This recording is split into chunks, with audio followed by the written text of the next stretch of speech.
Welcome back to another round of the Props and Hops Super Bowl Shuffle interview series. I'm your host, Matt Landis, joined today by a pro bettor, more importantly, a friend and a mentor, Las Vegas Cris. To commemorate episode number 200 of this show, couldn't ask for a more fitting guest, personally or professionally. And if you're wondering why I say that, especially from a professional standpoint, get a grasp on some of these numbers and why Cris is the person that you probably want to be hearing from as you start to look to refine your betting process the week of the Super Bowl or year round for that matter. 2022 NFL betting record up more than 41 units, winning percentage 55.1% over the course of 275 plays. So we're not exactly talking small sample size here. ROI 7.8%. And those stellar 2022 numbers, not much of an aberration. Lifetime since 2014. Cris is up more than 282 units, winning percentage 56.4%. And again, keeping sample size in mind, that 56.4% rate, more than 1,000 plays built into the sample. ROI 8.9%. Cris, I feel like a lot of these numbers explain why Roxy Roxborough called you perhaps the only person who could beat the NFL in the long term. And having those accomplishments and all that you bring to the table in store today, couldn't be more excited to welcome you back to Props and Hops. Well, thank you very much. It's great chatting with you again, Matt. And I hope you have a very successful 2023 ahead for you all around. I think this is a good time, not just to look ahead to the Super Bowl on Sunday, a lot of excitement for that, but to start to plant the seeds of some success in 2023 through your perspective, a lot of the wisdom that you can share that people, frankly, aren't going to be getting anywhere else. And while I think a lot of this conversation can be a good springboard for people looking to get the ball rolling on 2023, the best way to do that might be to take a step back at first and consider the season as a whole. You've referred to 2022, I believe, as the year of the pivot. I'd love it if you could expand on that a little bit and tell us what might be the biggest lesson or lessons that you've taken away from this past season. You know, I've got to be the antithesis of people that you're having guest these shows before the Super Bowl because I'm probably the opposite of every other guest. I don't give that much concern to the Super Bowl. The bigger the game, the less value there is to be found. And my mental outlook is already looking ahead for next year. I need to go through all 272 games this season. And I joked with somebody who's going to help me. And I said, well, if we only do 5 minutes each game, then it'd only take us 22 hours. But we don't need 5 minutes on each game. But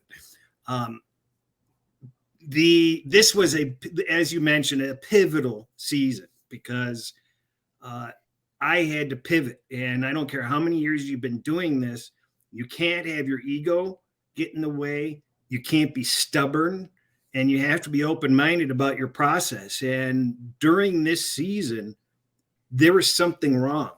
And my NFL sides have always done very, very well, 56, 57% range. And I did not start off this season very well at all. And it got to the point where, I mean, I was really, really looking forward to it. And I could not understand it. Just every variance possible was working against me. It was ridiculous.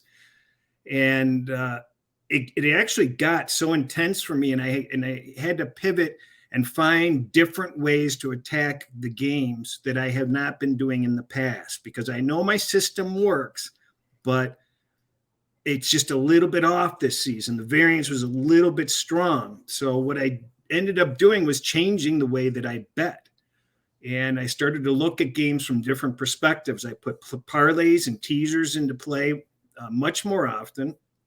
And if I had not done that, I would have gotten buried this year, because the NFL sides by themselves, without the little added helps of money lines or teasers, would not have fared well, I don't think. I haven't done my autopsy to find out what my straight side record would have been, but I will be going through it with a fine-tooth comb to figure out what variables that I were affecting my games, what filters I can change, and exactly what got me to the point. But I became so pissed and so laser focused on what was ahead of me. And I know I was down at one point, and I have people that follow me, and I was disappointing them. And I was just looking ahead week to week, concentrating each week, each game, each Thursday, Sunday, Monday game. What's the best way I can bet this game? And I went weeks and weeks and weeks like that. And I didn't even realize I ended up having a good year. I honestly had no idea I was up as much as I was, because I was just laser focused ahead of me, not worrying about what was behind me and what I couldn't change, but what I could do to optimize going forward. When you talk about not knowing whether or not you were having a good season, obviously some of the numbers that we shared off the top of the show, they make it abundantly clear that you have had another strong season in a series of strong seasons. But what's it like for you week to week, month to month, while the season is in progress? Because as much as I think it's important, and now that you've got that lifetime sample well north of 1,000 plays, I think those numbers have plenty of merit to them. And at the same time, I like to caution bettors, especially a week like this, the Super Bowl, a finish line in a lot of people's minds, people who may be hovering on the brink of being in the red or in the black, trying to make a certain push to make it a profitable season. In reality, our bankrolls don't have any way of distinguishing whether it's the Super Bowl or whether it's week 1 of 2023 or whether it's a college football game between two small teams next October. So arbitrary finish lines can be a little bit dangerous at times. And at the same time, you do want to measure your progress and make sure that you're on the right track or making needed adjustments to get back on the right track. How do you juggle that dynamic? I reference, I don't care about the Super Bowl. All these people on all these shows are talking about this and talking about that. I can tell you from experience, there's no value. Anybody that's telling you there's some value to be had today, good luck. Okay, good luck. If that's the way you think you're gonna make a living finding value betting this side or the props that are available today, good luck. That's all I got to say. Now, the way that I will attack this game is when it comes Sunday. That's when the lines start to get out of whack. The volume is just too high for these sports books to manage properly, and they start moving stuff around to manage their exposure.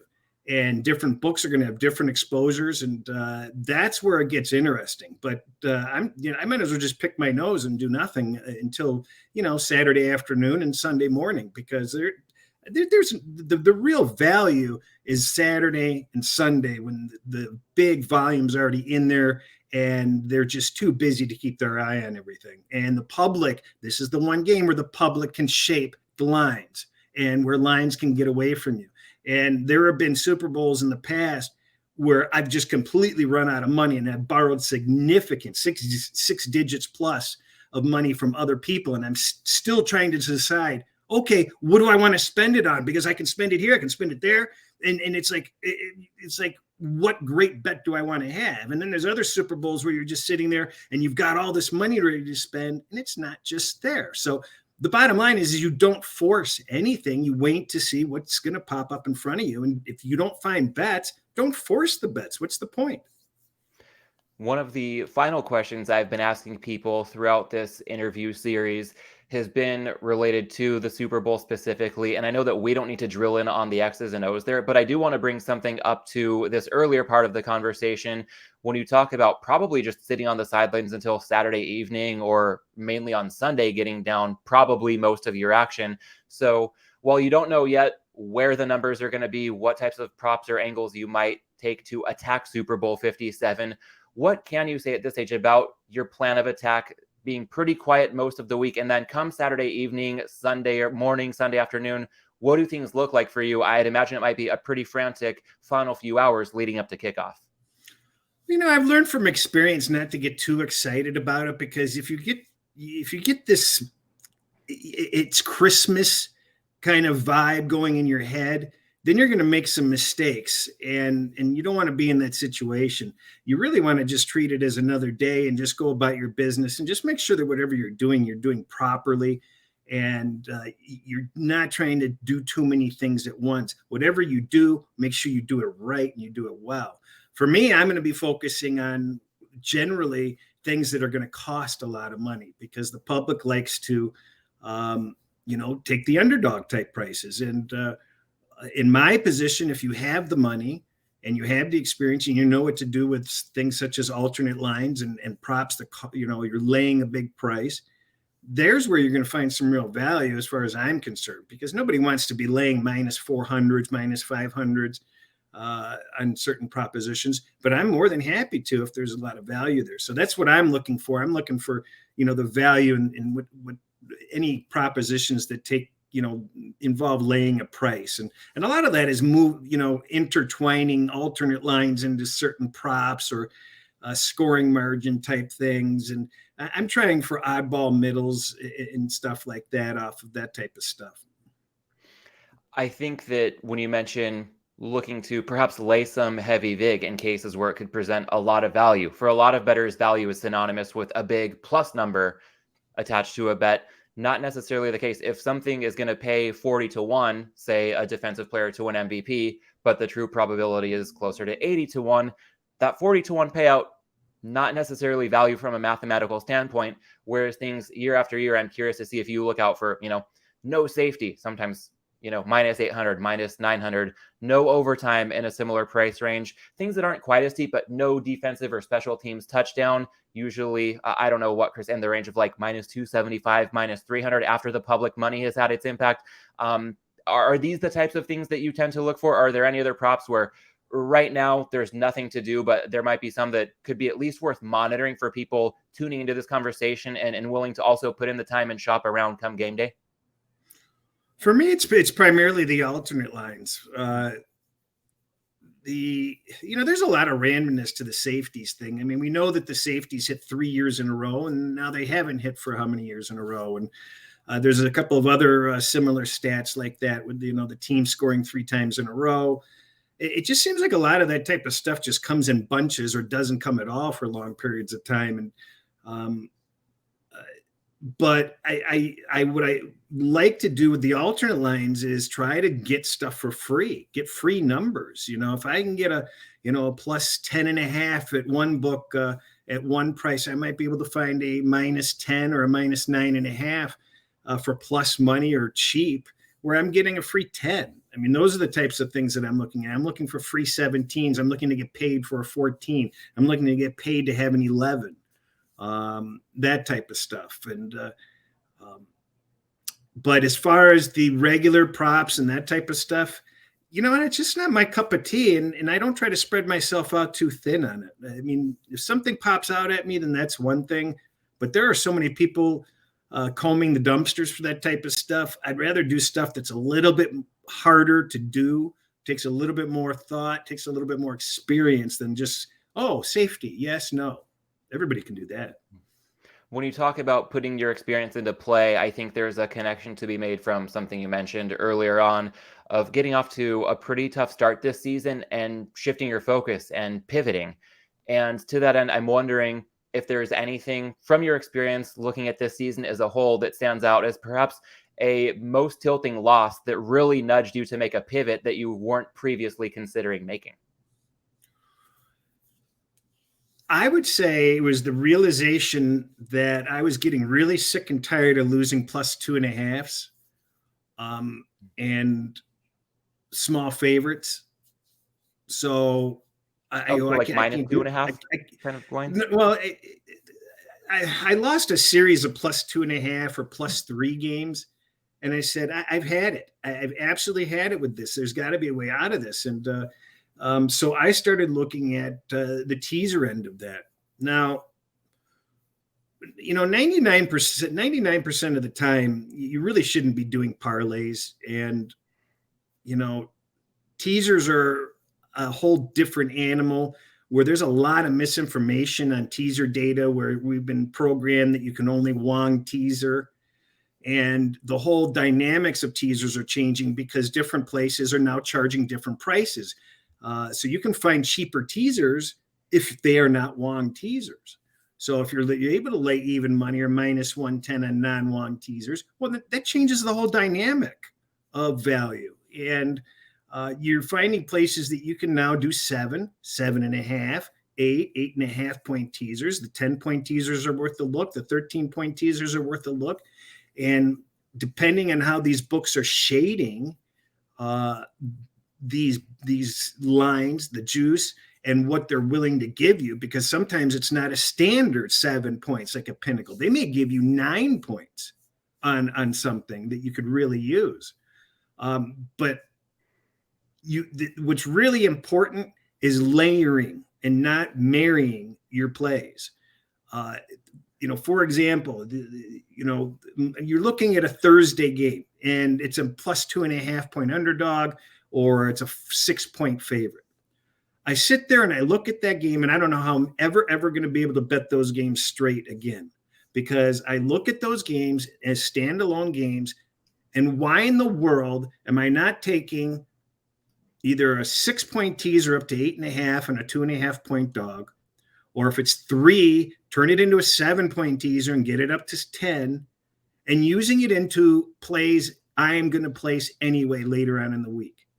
So why am I going to sit there and lay plus, or take +3 or +2.5 on a game that I can get +8.5 or +10, and then add the equity and throw that added equity into a game later on? And it's the same way with parlays. Why am I going to lay 6 points when I can just lay -240 on the money line or something and use that into another 3.5 point favorite that I don't want to lay 3.5 points on Sunday?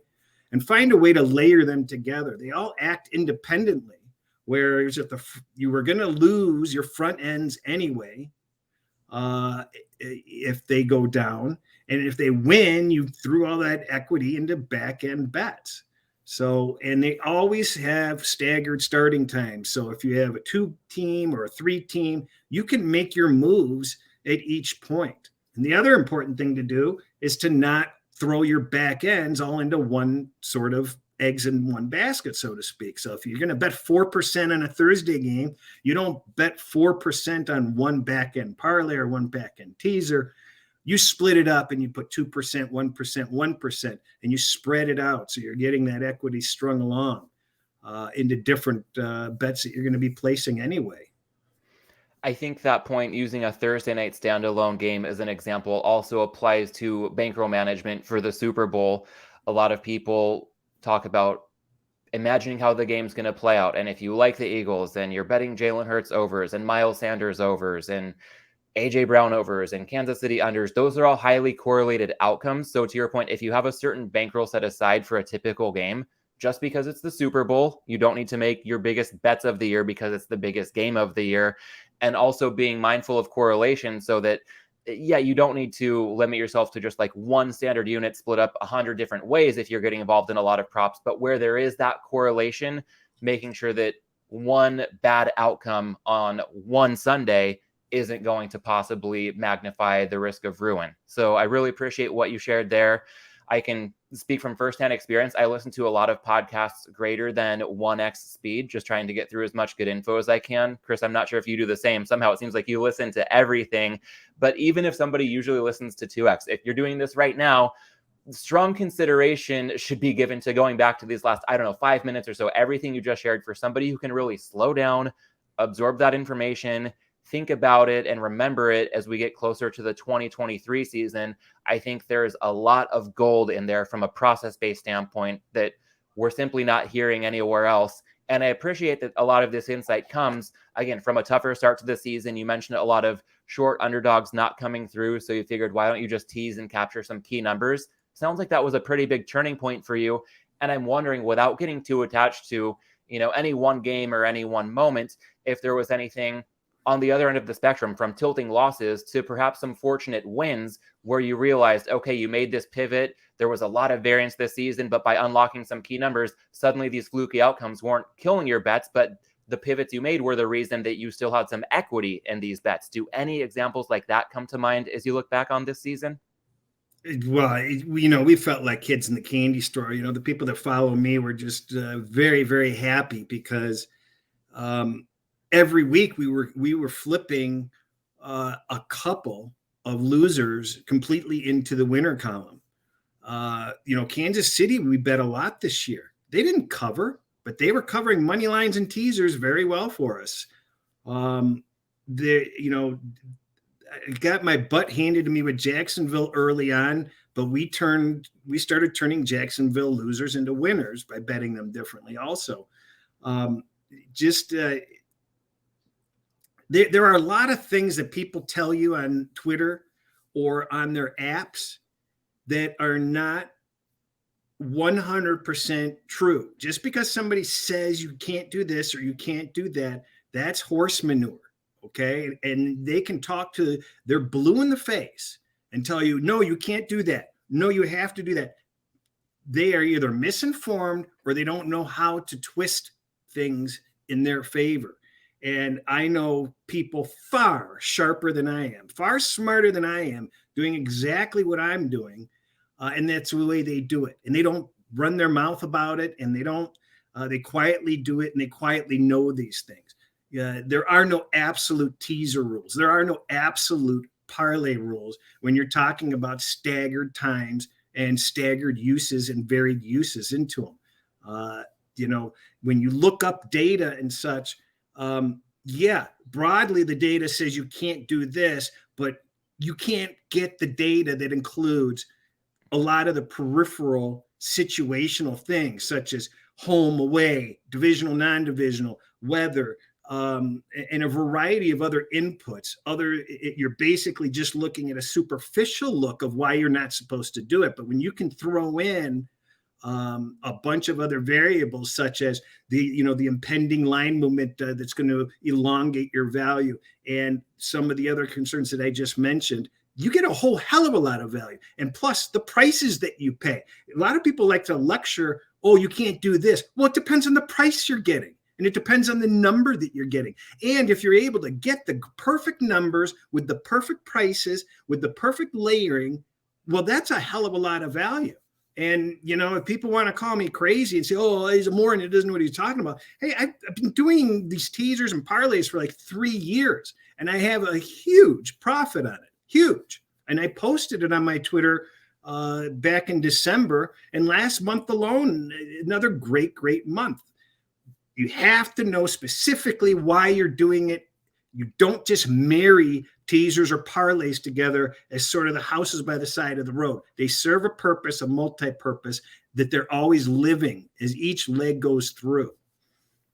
As you're describing this, I have a vivid flashback to this past summer. You and I got lunch at Lotus of Siam, and then you were kind enough to give me a ride to the airport. And I think it was below 120, so therefore the top was down in the convertible, and I'm sweating my butt off on the 5-minute drive to McCarran. But I remember at a red light, you just talking about this concept of, hey, what am I missing with these standalone games? If there's a 6.5 point favorite, if there's a 2.5 point underdog, you talk about layering and sequencing.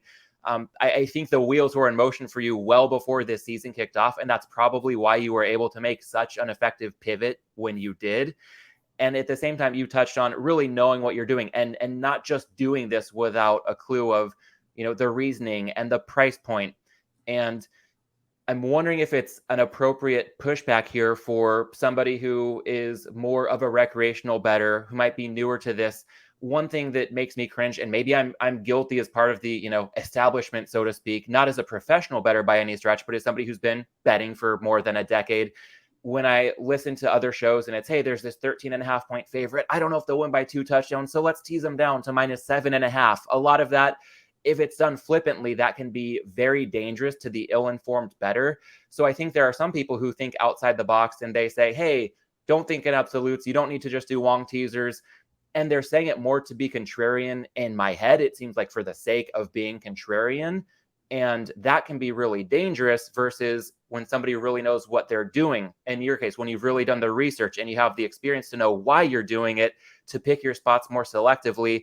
I just do have some concern about a novice bettor if they're getting too cavalier about non-long teasers or too many parlays. That could be a pretty slippery slope. So how would you advise somebody who might be newer to all this, more on the recreational side, if they don't have the time or resources that a pro bettor does to really pick their spots? Do you still think there's merit to not thinking absolutely, but far more often than not, kind of sticking to some of the established rules of thumb when it comes to things like teasers and parlays? Well, I go back to where I said at the beginning, 99.9% of parlays you probably shouldn't be making or consider them donations when you put them in. It gets down, the most important thing is try not to just marry these things together because, you really have to look at your schedule of games that you would like to bet and think, and not necessarily in terms of what games do you like the most, but how you can protect your games the best.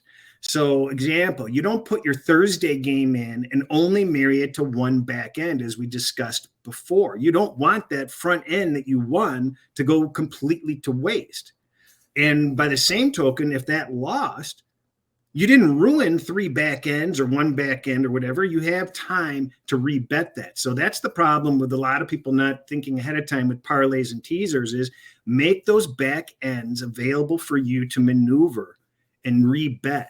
Don't waste. Make sure that you can't waste any of your legs. That's the biggest mistake that you can make. If you don't know specifically why and how to layer and why you're doing it, then you should probably just stick to the Wong teasers, going through the 3, 6, 7, making sure, and don't do any other teasers, because most of the other ones are not good, but they can be in certain situations. So, but rule of thumb, stick to the Wongs. And shop those teasers, because you can get even money teasers if they're not longs, and then that kind of changes the things a little bit. The parlay is the same way.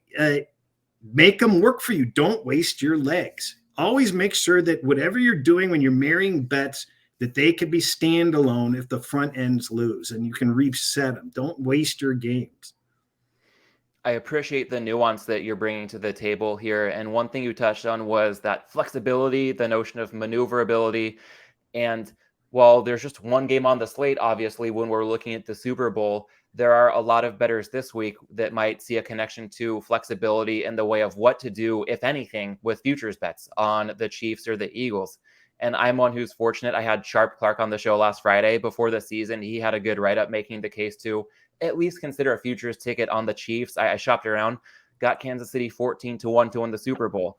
So that has me with a lot more exposure on the Chiefs in this one game than I would typically have on a regular NFL Sunday. Plenty of other Chiefs futures bettors, Eagles futures bettors in a similar spot. And my initial reaction goes back to getting to know David Malinsky over the years. There's the opportunity to lock in a profit, absolutely, with that kind of equity on a futures ticket. And at the same time, if it's not life-changing money or a hedge doesn't have standalone value, then just let it ride. And that's the boat that I'm in right now, is letting my 14-1 ride, knowing full well that, as we record this, the Eagles are -1, -1.5 across the board. It's telling me there's a greater than 50-50 shot. I wake up on Monday morning and my 14-1 Chiefs ticket is a 0 in the bank account. So it depends on how you can process things as a bettor. But as you touch on flexibility with things like teasers and parlays, what would you say might apply to a lot of bettors who are considering what to do, again, if they should even do anything, if they're holding Eagles and Chiefs futures bets from before the season? I like Sharp Clark a lot, by the way. He and I do a lot of exchanging, and he's one of the guys that he's not married to his he's committed to his process, but he's not stubborn or anything. He's very open-minded to absorbing information, and we bucked heads a lot of the times, and just a really good guy. There's other people in this industry that they have a good year or two and they think that they know it all. They haven't faced the adversity, and they're not prepared to face a brick wall of mediocre results. They find it harder to adapt or pivot, and they're stubborn about it. So I just want that and that's tough. You have to be willing to.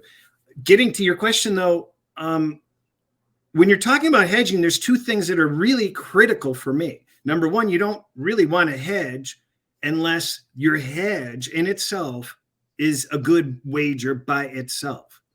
And secondly, I'm not going to ever hedge without being able to win both. So I'm not going to sit there if I need Kansas City to win, I'm not betting Philadelphia. There's just no way. And the way that I'll hedge, here's a perfect example. Arizona, Tampa Bay on that late season game. I had Tampa Bay teased down to pick. I had them in parlays or teasers down to pick, but I didn't like it, and I had too much on it. And I wanted to hedge out of it. But how do you hedge that? You know, you don't want to hedge the money line because then you're going to give up part of your bet. So what I did is I took the alternate line and I took I could have taken Arizona, I think plus 350 or something straight up, but I don't want to do that because I'm sacrificing my bet. So I took the plus 3.5 Arizona plus 195, I think. And that middled, which was nice. I mean, I had 3 full numbers. I'm getting paid 2-1. And that was the way I chose to hedge. And they all won. I don't understand why people want to sacrifice and buy back. You need a team to win, why are you buying back with the money line and you're automatically losing? So always look for different props that covered, a series of numbers that are okay for you, or alternate lines. Again, live on alternate lines. Familiar yourself with alternate lines. Alternate lines are really powerful sometimes. They really can get you where you want to get. I like that. Yeah, all lines and props. It's not all about the money line. And before you answered that question directly, I'll make sure to get Sharp Clark to hear the kind words you had to say about him. I can absolutely second everything that you said. And he's somebody who's grown a lot in the betting content space over the course of this season. I know that you contribute a lot to the space via Twitter, via your YouTube channel as well. So as somebody who's not just a professional bettor, but somebody who is very engaging online and open to hearing different perspectives and striking up new relationships with people, what would you say over the course of this season in the betting content space? What have you observed that you would like to see less of moving forward? And on the flip side, what would you like to see more of moving forward? I sent out a tweet this past weekend referencing politics. I think we can all agree that politics are just a complete and utter joke. It doesn't matter which side you support. I think we can all agree that both sides, there's just absurdity at levels that are wouldn't even make a good Saturday Night Live skit 10 years ago. And now this is our reality. So the gambling space is that bad with information.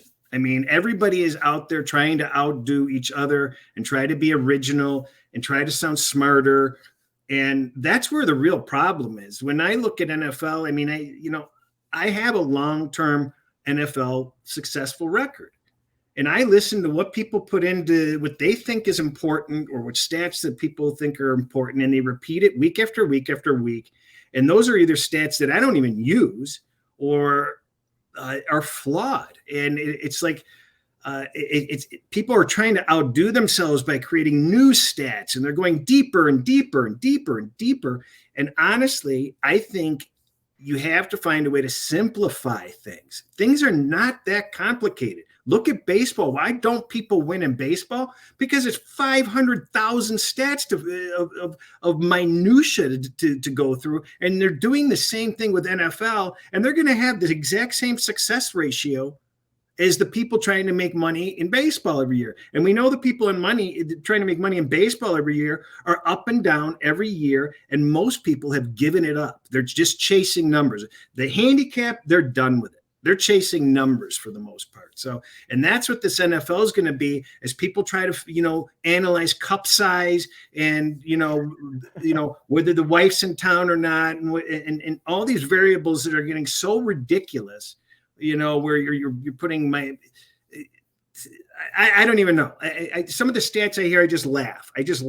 And here's the other thing is there are so many new stats that involve human interpretation. Okay. Catchable balls. There's dozens of other stats that are open for human interpretation. Well, are you joking? We would look at the replay. They can't get replays right when everybody and their grandmother can see, it was a touchdown or it wasn't a touchdown. And you think they're getting catchable balls right and all these other stats right? Of course they aren't. So if even 10% of those stats are wrong, think about the compounding nature of week to week to week, and then integrating with other stats that are used for human interpretation, and the compounding effect of it. All of it, none of it's doing you any good, and it's comical that the people think that it's important. Plenty that could be cleaned up in the space. Is there anything that you have seen in the last 4 months or so throughout the course of this NFL season that you hope to see even more of as we get closer to the 2023 season a few months down the road? Oh, I just think people need to be themselves. You see a lot of people try. It's funny because people go out and you can tell that they're going out of their way to be authentic. And I think authentic people come out as authentic without having to try to be authentic, if that makes any sense. And I think the problem is that you have little media, you have relationships with casinos. Like, I can't sit there and bash casinos that I have a relationship with. Okay. And people in media can't sit there and bash or be honest in many, many, many instances. They can't be themselves. They cannot be authentic no matter how hard they try, because they can't risk relationships. And there's a whole layering of relationships that the average person doesn't realize. And most people care about those relationships. So you can't burn bridges. You can't really be honest about a lot of different things. I don't know whether I articulated that well, but you just have to be really careful with people's narratives and their goals and what they're trying to do. They want to get advertisers. They want to better their advancement in the industry. They want more notoriety. That's the number one thing that I think is wrong, are younger guys that have had a year or two of success that think that they know it all, and they're so impatient with growing their brand and having people recognize their success. And this is hard stuff. Everybody wins, everybody loses. It takes time and experience over time. You're not going to get it overnight, and you don't deserve any recognition until you've been in the industry for a while and you've gone to the school of hard knocks and you've met with a lot of difficulty and success. I mean, I think one of the things that I like is, hey, I won money again in contests. I had a nice hit in millions this year, and I've had this success, and I just take it in stride. I had a good year in NFL. I take it in stride. Actually, I'm pissed at my last NFL season. I have a lot more work to do. It's making me work harder to try to maintain, because somebody else is going to catch up. The numbers are going to catch up. You can never rest in this betting thing. You have to be willing to adapt and change what you're doing. And if you think these EPA stats, DVOA stats are your shortcut to success, good luck with it.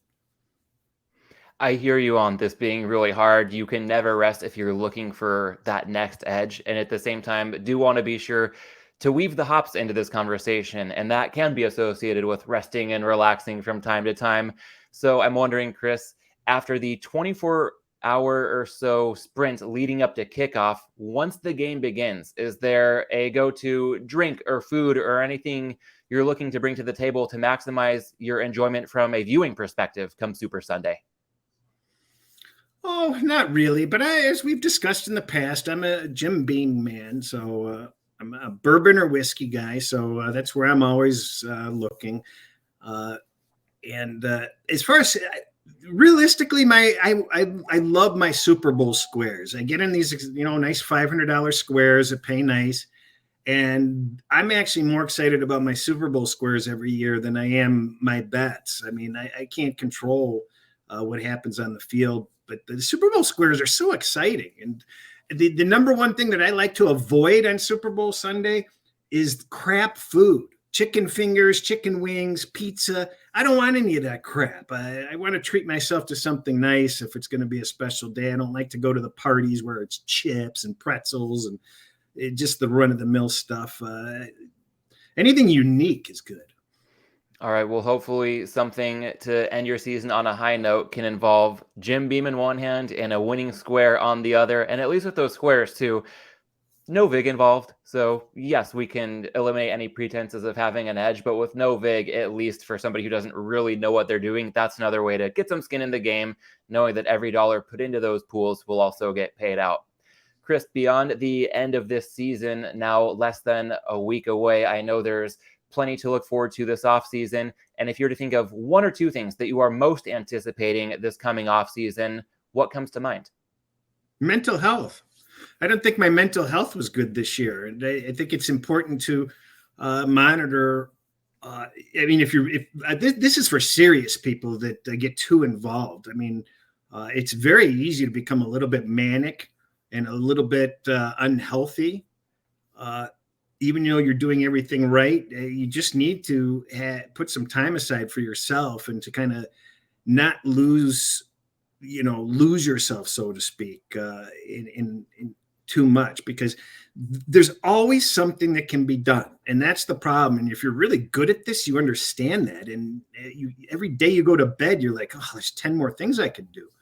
So my number one goal is to try to get my mental health back together, because I became a little bit too manic. I didn't have enough time to myself. And I kind of burnt out and fried out a little bit, because I had to work so much harder because I was having such a crappy beginning. And I feel this is just like a tale of two cities. It was the best at times and it's the worst at times, where I hated this season so much, but I learned so much from this season that I'm looking forward to using next year. Because if I can have the results I had this year, and I can have good results next year out of the gate with straight side bets, well, now I'm going to be really dangerous, because I've learned some stuff that I think is really powerful.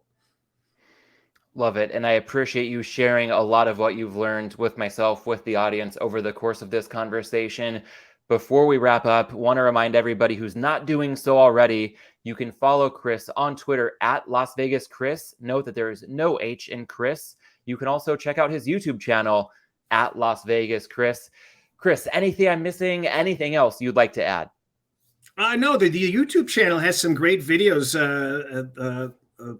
Somebody you've had on your show, Ron, Ron from A Sports, and I have done a lot of videos. We have a summer series of videos that we recorded last summer that everybody should see. We did Matt Metcalf, the head of Circa, Dr. Bob, Adam Chernoff, Todd Furman, Brad Powers, Paul Stone. And we ask the questions that nobody else asks. So that's what makes those different. And we're really proud of that stuff. And Ron and I did some great stuff all year long. And we're going to have some good stuff coming this summer too, I think. Yeah, can't highly recommend enough that people check out what you've been doing with Ron. Unfortunately, on my end, a quick correction. I have not had Ron on this show yet, and that needs to change in short order this offseason. I will be joining him by the time people hear this conversation on his channel for a season exit interview on my beloved Chargers. So I'm sure it's going to be fun to relive Week 18 and the wild card round, but always a good time with Ron, and I got to get him on here pretty soon once we get past Super Bowl 57. Cris, for now, I want to really thank you for joining episode 200 of Props and Hops, and also to the audience. Thank you to everybody for tuning in, continuing to grow this show slowly but surely over the course of our first 200 episodes. Here's to many more to come. And to that end, I'll be back daily through Friday this week. That includes getting back at it tomorrow with Suma, our final time together this season for one more betting market breakdown as we approach Super Bowl 57. Well, thanks for having me. I love listening to your shows. It's one of my must-listen-to shows every week. So you're doing a great job, and I look forward to your future content.